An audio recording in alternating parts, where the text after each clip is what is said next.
కడప జిల్లా బ్రహ్మంగారిమఠం మండల కేంద్రంలోని గోవిందమాంబ జిల్లా పరిషత్ బాలికల పాఠశాల నందు ఎన్ఎంఎంఎస్ పథకంపై విద్యార్థులకు ఎంఈఓ పుల్లయ్య, ప్రధానోపాధ్యాయులు లక్ష్మణస్వామి రెడ్డి, తెలుగు ఉపాధ్యాయుడు కొండారెడ్డి పలు సూచన సలహాలు ఇచ్చారు.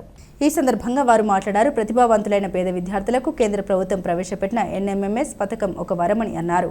ప్రభుత్వ పాఠశాలలో చదివే 8వ తరగతి విద్యార్థులకు ఎన్ఎంఎంఎస్ పథక పరీక్షల్లో మెరుగైన ఉత్తీర్ణత సాధిస్తే ప్రతి ఏటా 12,000 రూపాయల విద్యార్థుల ఖాతాలో జమ అవుతుందని, 9, 10, 11, 12 తరగతులు ప్రభుత్వ పాఠశాలలో చదివే విద్యార్థులకు వర్తిస్తుందని తెలిపారు.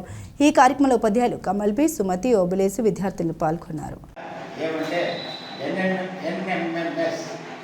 నేషనల్ మీన్స్ మెరిట్ స్కాలర్షిప్ అని 8th క్లాస్లో వరం లాంటిది. ఎందుకంటే మిగతా క్లాసెస్ లేదు, ఓన్లీ 8వ తరగతి విద్యార్థులు అప్లై చేసుకునే దానికి మాత్రమే ఉంది. అయితే ఈ 8th క్లాస్లో అప్లై చేసుకొని మంచిగా మనం ఖచ్చితంగా ఈ టెస్ట్లో పాస్ కావాలి, మనం స్కాలర్షిప్ పొందాలి అని ప్రతి ఒక్కరూ ప్రయత్నం చేయాలి. ఈ దీంట్లో చేరడం వలన మంచి బేసిక్స్ వస్తాయి. మ్యాథ్స్లో ఈ మల్టిప్లికేషన్ కానీ, తీసివేతలు కానీ, గుణాకారాలు కానీ, తర్వాత డివిజన్స్ కానీ సరిగా చేయలేకపోతున్నారు పిల్లలు. అవన్నీ కూడా వచ్చేదానికి అవకాశం ఉంటుంది. మనము దాంట్లో పాస్ కావాలనే కాదు, దాంట్లో మెరిట్ స్కాలర్షిప్ పొందాలనే కాదు, మన జ్ఞానాన్ని, విజ్ఞానాన్ని పెంచుకునే దానికి చాలా అవకాశం ఉంటుంది.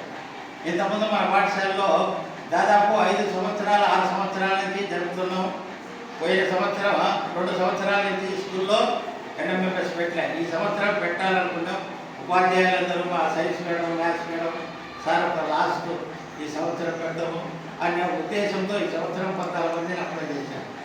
అంతకుముందు బిఫోర్ 3 ఇయర్స్ బ్యాక్ వచ్చేసి 9 మందిని అప్లై చేస్తే 3 సెలెక్ట్ అయ్యారు. వాళ్ళు ఇప్పుడు వచ్చేసి టాప్ లెవెల్లో మన మండల్ టాపర్స్ అయిపోయినారు. ప్రతి దాంట్లో కూడా ఏ టెస్ట్ అయినా కండక్ట్ చేయని, జిల్లా స్థాయిలో టెస్ట్ కండక్ట్ చేసిన, మండల స్థాయిలో మన పిల్లలు మాత్రమే ఉన్నారు. అదే హైయెస్ట్ మార్కులు 10వ తరగతిలో కూడా 566 మార్కులు ఒకరికి, 557 మార్కులు ఒకరికి, 533, 515, 515, 512 అంటే ఎన్ఎంఎంఎస్ తీసుకున్న వాళ్ళు మాత్రమే ఆ మార్కులు సాధించగలరు. ఎందుకంటే వాళ్ళకు కొంచెం దీనివల్ల డెప్త్గా ఆలోచిస్తారు. తర్వాత దీంట్లో బాధ్యత, ఎందుకంటే మీరు ప్రైమరీ సెక్షన్ వరకు బాధ్యత సూత్రాలు చెప్తారు. దీంట్లో బాధ్యత రావాలి, స్క్వేర్స్ రావాలి, క్యూబ్స్ రావాలి. స్క్వేర్స్ ఏ విధంగా చేయాలి, క్యూబ్స్ ఏ విధంగా చేయాలి అనేది అర్థమవుతుంది. ఒక మల్టిప్లికేషన్ కూడా చాలా ఈజీ పద్ధతిలో చెప్తారు. కాబట్టి మీకు ఏదైనా టెక్స్ట్ బుక్లో మీ మ్యాథ్స్ చేయాలంటే దీనిలో ఈ చేయాలంటే లేట్ అయిపోతాయి. దీనివల్ల ఈ నేర్చుకోవడం వల్ల మీరు తొందరగా చేయగలరు. అందరూ చేస్తారు ఒక 10 నిమిషాలు టైం ఇస్తే. కానీ పరీక్ష టైం ఉండదు కదా. అదే ఉద్యోగం చేసేటప్పుడు ఉద్యోగం 3 గంటల్లో 2 గంటల్లో ఇన్ని మార్కులు రావాలి ఉంటుంది. నువ్వేమో ఆ లెక్క చేయగలవు, ఒక లేట్గా చేస్తావు. లేట్గా చేస్తే ఉపయోగం ఉండదు. ఎందుకంటే ఈ కాంపిటీషన్లో పోటీతత్వం ఎక్కువ ఉంటుంది.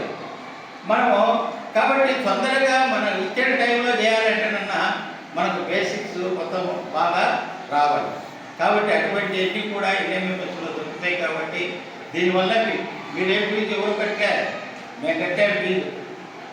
ఎవరు కట్టలేదు కదా ఫీజు అంటే వాళ్ళకు మామూలుగా ఫీజు అక్కడ కట్టారు, చేసిన వాళ్ళకి ఎవరికి ఇవ్వలేదన్నమాట. కాబట్టి ఫీజుల గురించి కాదు, ఫీజులు ఎవరో ఒకరు మా టీచర్లు, ఉపాధ్యాయులు కట్టేదానికి సిద్ధంగా ఉండరు.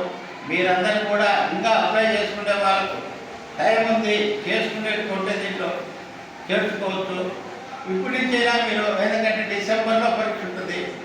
డిసెంబర్లో 2 సబ్జెక్టులు ఉంటాయన్నమాట. అంటే సబ్జెక్టు ఒక భాగము, మెంటల్ ఎబిలిటీ అనేది ఒక భాగంగా ఉంటుంది. మెంటల్ ఎబిలిటీ మెంటల్గా ఉంటాయి కాబట్టి 5 వరకు మనము చెప్తాం.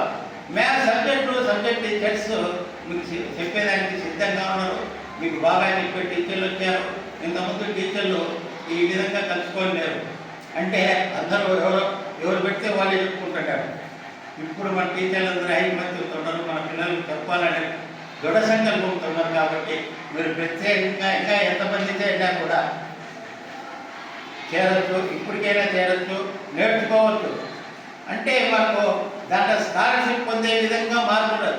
ప్రతి ఒక్కరూ ఒక 35-36 మార్కులు వచ్చాయని కూడా ఫస్ట్ పేపర్లో 36, సెకండ్ పేపర్లో 36 వచ్చినాయంటే మీకు స్కాలర్షిప్ ఇచ్చేస్తారు.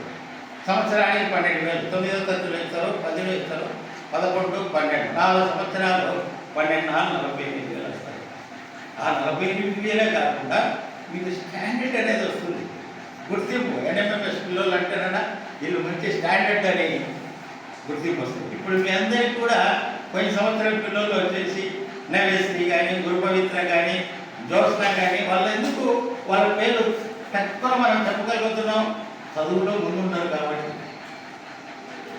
ఆ చదువులో ముందుండాలా, బాగుండాలి అంటారన్నా తప్పనిసరిగా అందరూ కూడా ఎన్ఎంఎంఎస్ నేర్చుకోండి, చేరండి, ఉపాధ్యాయులు వినండి. తప్పకుండా అందరూ కూడా స్కాలర్షిప్ పొందేదానికి అవకాశం ఉంటుంది. పెద్ద మార్కులే కాదు, 90కి వచ్చేసి మనకు 35-36 ఇస్తారన్నా సరిపోతుంది. కాబట్టి ఫస్ట్ పేపర్కి కష్టమే అనిపించదు. నెంబర్ సిరీస్ ఉంటాయి. నెంబర్ సిరీస్ తెలియాలి అంటే మనకు ఏం రాయాలి, స్క్వేర్స్ రావాలి, క్యూబ్స్ రావాలి. ఈ నేర్చుకున్న బాధ్యత సూత్రాలు కూడా నేర్చుకోవాలి. బాధ్యత సూత్రాలు ప్రతి అంకె పొందిన ప్రతి సంఖ్య పొందిన బాధ్యత మనం వరకు 20 వరకు నేర్చుకుంటే బాధ్యత సూత్రాలు ఏ లెక్కనైనా చేయవచ్చు, కష్టపడదు. కాబట్టి అవన్నీ కూడా మన టీచర్స్, ఉపాధ్యాయులు చెప్తారు, ఇబ్బంది ఉండదు. కాబట్టి ప్రతి ఒక్కరూ బాగా చదివి ఇంట్రెస్ట్గా చేయమమ్మ, చూసుకునేమమ్మ. ఇంటికాడ పోయి టెక్స్ట్ బుక్ చదవాలి. మీరు ప్రతి లెసన్ చదవాలి. టెక్స్ట్ బుక్లో మల్టిపుల్ చాయిస్ మనకు వచ్చేది అంటే 4 ఆప్షన్లు ఇస్తాడు, క్వశ్చన్ ఇస్తాడు, 4 ఆప్షన్లలో జవాబు ఉంటుంది. కాబట్టి మనం టెక్స్ట్ బుక్ బాగా చదువుతారన్నా 7వ తరగతి 8వ తరగతి text book science, social, maths చూసుకుంటే సబ్జెక్ట్లో పాస్ అవుతారన్నా ఫస్ట్ పేపర్లో ఈజీగా పాస్ అవుతారు. కాబట్టి అందరూ కూడా ఒక దృఢ సంకల్పంతో చదవాలి, పట్టుదలతో చదవాలి. వచ్చినమ్మ మేము ఎన్ఎంఎంఎస్ చేసినమ్మ కూర్చుంటే ఉపయోగం. మీరు టెక్స్ట్ బుక్ ఇచ్చారు, మెటీరియల్ తెచ్చుకున్నారు, ఆ మెటీరియల్ చూసుకోండి, టెక్స్ట్ బుక్ చూసుకోండి, బాగా చదవండి. ఒక్క నెల మీకు ఉండేది అర్థమైందా? ఇది అక్టోబర్, నవంబర్, డిసెంబర్ అంటే నెల 15 రోజులే ఉంటుంది. కాబట్టి ఇప్పుడు నుంచి ప్రిపేర్ అయితే తప్పకుండా అందరూ పాస్ అయ్యేదానికి అవకాశం ఉంటుంది. మంచి మన పాఠశాలకు మంచి పేరు వస్తుంది. ప్రతి సంవత్సరం జిల్లా పరిషత్ జిల్లా పరిషత్ మల్లెపల్లి స్కూల్లో 10 మంది సెలెక్ట్ అయినారు, 30 మందిని పెట్టారు. 30 ఏదన్నా కానీ సెలెక్ట్ అయ్యి అదే చూస్తారు. కానీ ఎంతమంది సెలెక్ట్ అయ్యి గొప్పగా సెలెక్ట్ చేశారు, బాగా చేశారు. ఇప్పుడు మీకు అన్నపూర్ణ చెప్తుందా క్లాస్ తెప్పించుకోండి, అంతా తెప్పించుకోండి. టీచర్ మీకు డౌట్ ఉన్నాయండి ఉపాధ్యాయులు వచ్చి తెలుసుకొని లెక్కల మేడంతో బాగా తెప్పించుకోండి. మ్యాథ్స్ బాగా రావాలి, మ్యాథ్స్, సైన్స్, ఫిజికల్ సైన్స్ అన్నీ కూడా బాగా చదవండి.